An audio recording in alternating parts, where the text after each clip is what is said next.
नमस्कार दोस्तों, स्वागत है आप सभी का आपके अपने चैनल अमन प्रयास जीके जिसमें। जैसा कि फ्रेंड्स, आज है आपका 24 फरवरी और 24 फरवरी को आपका एसएससी जीडी का एग्जाम था, जो कि सेकंड शिफ्ट का भी एग्जाम समाप्त हो गया है। तो सेकंड शिफ्ट में आपके जीके जैसे जो 20 प्रश्न पूछे गए थे, उनमें से अधिकतम रियल प्रश्न है जो कि मुझे प्राप्त हो गए। तो उन सभी प्रश्नों को देखेंगे, साथ में उनसे जो इंपॉर्टेंट एक्स्ट्रा फैक्ट को भी देखेंगे, जैसा कि पिछले 3 दिनों से देखते आ रहे हैं। तो चलिए वीडियो को स्टार्ट करते हैं। उससे पहले बता दें, इसका जो पीडीएफ है आपको टेलीग्राम चैनल पर मिल जाएगा, लिंक आपको डिस्क्रिप्शन में दिया गया है, तो आप लोग जाकर वहां से ज्वाइन हो जाइएगा। तो देखिए, पहला जो प्रश्न पूछा गया था कि ब्रेस्ट स्ट्रोक शब्द का संबंध निम्नलिखित में से किस खेल से है। ठीक है, तो ब्रेस्ट स्ट्रोक की बात करेंगे तो इसका जो संबंध है आपका तैराकी से है, इंग्लिश में कहे तो स्विमिंग से है। तो इसका राइट आंसर आपका क्या होगा? तैराकी हो जाएगा। ठीक है, तैराकी से जुड़े और भी शब्द है, जैसा कि बेस्ट स्ट्रोक हो गया, बैक स्ट्रोक हो गया, डैक एंड लैप हो गया, लेन लाइन हो गया। इसके अलावा फुटबॉल से संबंधित कुछ शब्द के देखो तो बैक हील हो गया, टेकर हो गया, सेंटर स्पोर्ट हो गया, डायरेक्ट फ्री किक हो गया। इन सभी का संबंध फुटबॉल से है। क्रिकेट से बात करते हैं तो इनिंग्स हो गया, एलबीडब्ल्यू हो गया, गोल्डन डक हो गया, वेल्स हो गया। इन सभी का संबंध आपका क्रिकेट से है। लॉन टेनिस की बात करते हैं तो एस हो गया। लव के बारे में कल परसों ही पूछा गया था कि टेनिस में जब आपका जो डाई हो जाता है, यानी कि तो उस चीज को क्या कहते हैं, तो लव कहा जाता है। एक ब्रेक पॉइंट हो गया, बैक स्पिन हो गया। इन सभी का संबंध लॉन टेनिस है। नेक्स्ट क्वेश्चन पूछा गया कि G20 का लोगो डिजाइन किसने तैयार किया था। देखिए, G20 का लोगो किसने डिजाइन तैयार किया था, ये नहीं पूछा गया था। ठीक है, आपसे पूछा गया था कि G20 का प्रेसिडेंसी का लोगो, थीम, वेबसाइट का अनावरण किसने किया था। ऑप्शन में आपका प्रधानमंत्री नरेंद्र मोदी जी भी था, निर्मला सीतारमण जी भी थे, अमित शाह भी थे, राजनाथ सिंह भी थे। तो इसका राइट आंसर आपका प्रधानमंत्री नरेंद्र मोदी हो जाएगा। ठीक है, प्रधानमंत्री नरेंद्र मोदी जी के द्वारा आपका G20 का लोगो, थीम और वेबसाइट का क्या किया गया था, अनावरण किया गया था। लेकिन बात करेंगे G20 के लोगो का, तो ये जो लोगो आप देख रहे हैं जो कि G20 का लोगो था, इसको किसने डिजाइन किया था। तो इसको डिजाइन किया था मशहूर सैंड आर्टिस्ट सुदर्शन पटनायक ने। ठीक है, इसको भी याद रख लीजिएगा, हो सके तो पूछा जा सकता है कि G20 का लोगो किसने तैयार किया, डिजाइन किया था, तो सुदर्शन पटनायक इसका आपका राइट आंसर हो जाएगा। हम लोग बढ़ते हैं नेक्स्ट क्वेश्चन की ओर। नेक्स्ट क्वेश्चन की ओर बढ़े उससे पहले दोस्तों आपको बता देना चाहते हैं कि अगर आपको एसएससी जीडी कांस्टेबल का PYQ लेना है, ठीक है, एसएससी जीडी कांस्टेबल का PYQ लेना है, जो इसका एग्जाम आपका 10 जनवरी 2023 से लेकर 13 फरवरी 2023 तक हुआ था। उन शिफ्टों में आपका 1520 प्रश्न पूछे गए थे। 1520 प्रश्नों का उत्तर, उसके साथ ही इंपॉर्टेंट एक्स्ट्रा फैक्ट्स अगर आप लेना चाहते हैं तो आप प्राप्त कर सकते हैं। 2 व्हाट्सएप नंबर दिया गया है, दोनों में से किसी एक पर मैसेज कर। इसके अलावा लिंक के माध्यम से भी आप इसको परचेस कर सकते हैं। लिंक आपको कमेंट सेक्शन में पिन किया मिल जाएगा, साथ में डिस्क्रिप्शन में भी दे दिया गया है, तो आप लोग जाकर वहां से भी परचेस कर सकते हैं।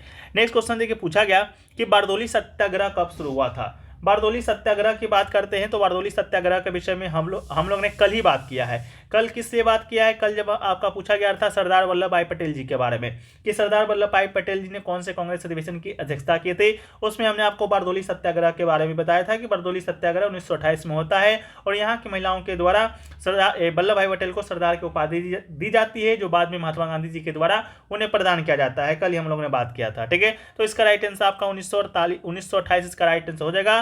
बारदोली सत्याग्रह की बात करेंगे तो बारदोली आपका गुजरात में यह सत्याग्रह हुआ था। 1928 में वल्लभ भाई पटेल ने भू राजस्व को बढ़ाने के लिए गुजरात के तालुका बारडोली में किसान का नेतृत्व किया था और सरदार वल्लभ भाई पटेल जी ने 1931 का जो कराची अधिवेशन हुआ था कांग्रेस का, उसमें इन्होंने अध्यक्षता भी किया था। ठीक है, इसको भी याद रखिएगा, कल पूछा गया है।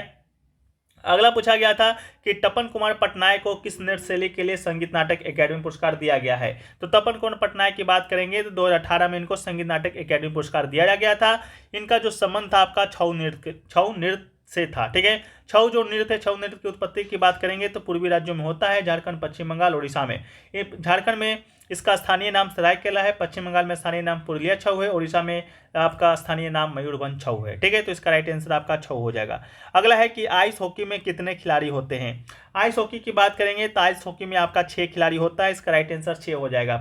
टीम की बात करेंगे तो 2 टीमें होती हैं, 2 टीमों में प्रत्येक टीम में 6 खिलाड़ी होते हैं। इस खेल को बर्फ के रिंग पर खेला जाता है, क्योंकि ये खेल बर्फ पर खेला जाता है, इसलिए इसको आइस हॉकी के नाम से जाना जाता है। इस खेल को सुरक्षा की दृष्टि से हेलमेट पहनकर ही खेला जाता है, क्योंकि बर्फ पर अक्सर फिसलने का डर रहता है। लेकिन विभिन्न खेलों के प्रत्येक टीम के खिलाड़ियों की बात करेंगे तो क्रिकेट में, जैसा कि कल हम लोगों ने चर्चा किया है, 11 खिलाड़ी हैं। क्रिकेट के अलावा हॉकी में भी आपका 11 खिलाड़ी हैं।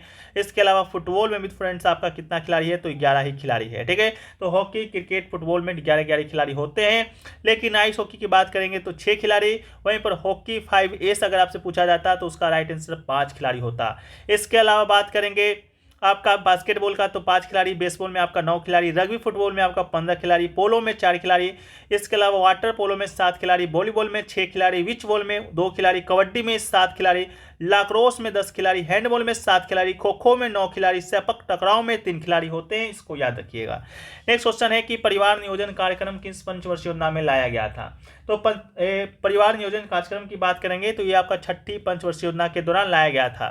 ठीक है, 6ठी पंचवर्षीय योजना जो कि आपका 1980 से 1985 तक चलता है, में परिवार कल्याण कार्यक्रम के लिए केंद्रीय सरकार ने 1010 करोड़ रुपए आवंटित किए थे।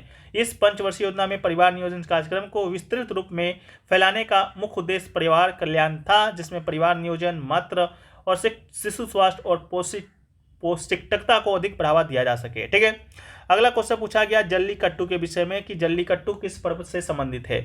जल्लीकट्टू की बात करेंगे तो पर्व इसका राइट आंसर होगा पोंगल। जल्लीकट्टू की बात करते हैं तो भारतीय राज्य तमिलनाडु में मट्टू पोंगल के दिन पोंगल समारोह में एक भाग के रूप में प्रचलित है। यह प्रतिवर्ष जनवरी माह में आयोजित होता है।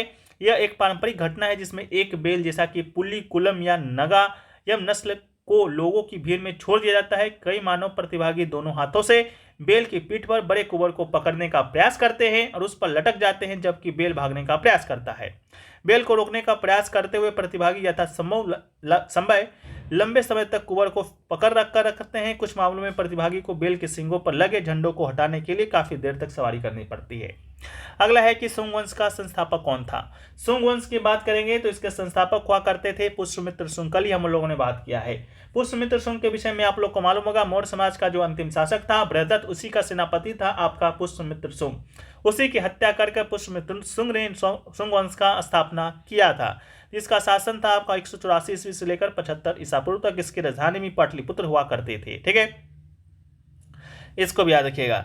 अगला क्वेश्चन पूछा गया कि निम्नलिखित में से किस मौर्य राजा के द्वारा धर्म की अवधारणा को लोकप्रिय बनाया गया था।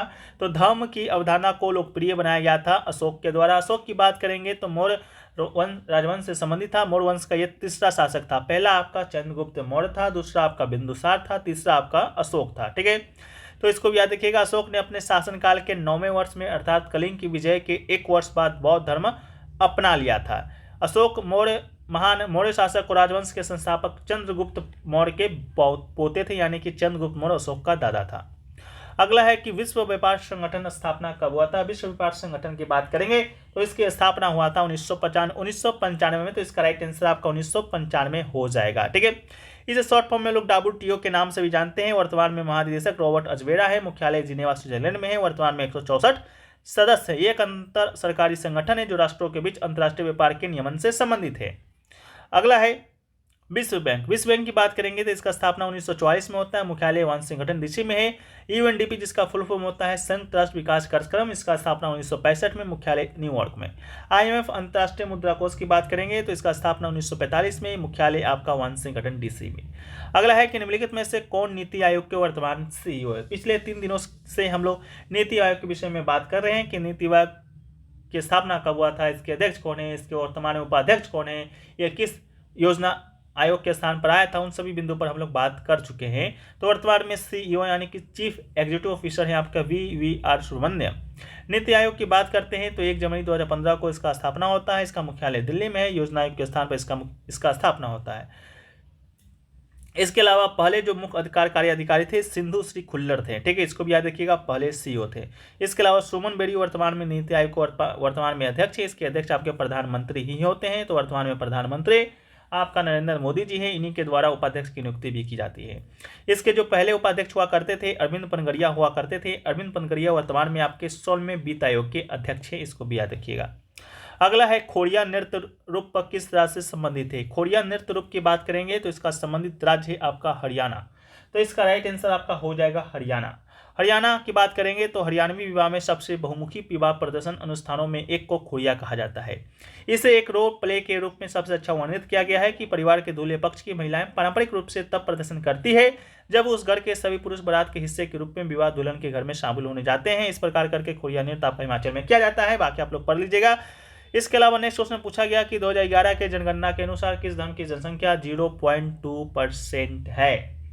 0.2% की बात करते हैं तो 0.2% जो जनसंख्या था वो जनसंख्या ऐसा था कि उन्होंने कोई भी धर्म नहीं बताया था, ठीक है, यानी कि वो आपका धर्म में विश्वास नहीं रखते होंगे, तो उन्होंने धर्म नहीं बताया था। 0.2% यानी कि 0.29 करोड़ आपके लोग ऐसे भी थे, ठीक है। तो ऑप्शन क्या दिया हुआ होगा उसके बारे में हम लोग को तो पता नहीं है, लेकिन आप लोग कमेंट सेक्शन में जरूर बताइएगा। इसके अलावा 2011 की जनसंख्या की बात करेंगे तो 121.09 करोड़ में आपका हिंदू का जनसंख्या आपका 79.8% था। परसेंटेज में याद रखिएगा, परसेंटेज में ही आपसे पूछा जाएगा। मुस्लिम का जनसंख्या 14.2% था। ईसाई की बात करेंगे तो 2.3 है। सिख की बात करेंगे तो 1.7 है। बौद्ध की बात करेंगे तो 0.7 है। जैन की बात करेंगे तो 0.4 है। और धर्म और अनुनय ORP की बात करेंगे तो 0.7 है। और 0.2 ऐसे लोग थे जिन्होंने कोई भी धर्म नहीं बताया था। अगला है कि मास्टर कार्ड इंडिया के नए चेयरमैन कौन है। तो मास्टर कार्ड इंडिया के नए चेयरमैन की बात करेंगे तो रजनीश कुमार इसका आपका राइट आंसर हो जाएगा। दुनिया के सबसे बड़े भुगतान प्रसंस्करण नेटवर्क में एक मास्टर कार्ड ने रजनीश कुमार को मास्टर कार्ड इंडिया का नए अध्यक्ष जो कि नियुक्त किया था। रजनीश कुमार SBI के पूर्व चेयरमैन रह चुके हैं। SBI की प्रसिद्ध ऐप योनो के लिए रजनीश कुमार को ही श्रेय दिया जाता है। तो ये करके आपका प्रश्न पूछा गया था। नेक्स्ट क्वेश्चन है कि भारतीय संविधान के निम्नलिखित में से किस भाग में कार्यपालिका को न्यायपालिका से अलग किया गया है।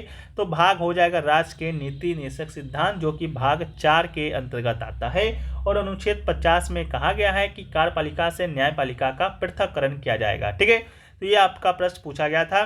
तो आशा करते हैं वीडियो पसंद आया है। वीडियो को लाइक कर दीजिए, चैनल को सब्सक्राइब कर दीजिए। मिलते हैं हम लोग नेक्स्ट वीडियो में, जब तक के लिए जय हिंद।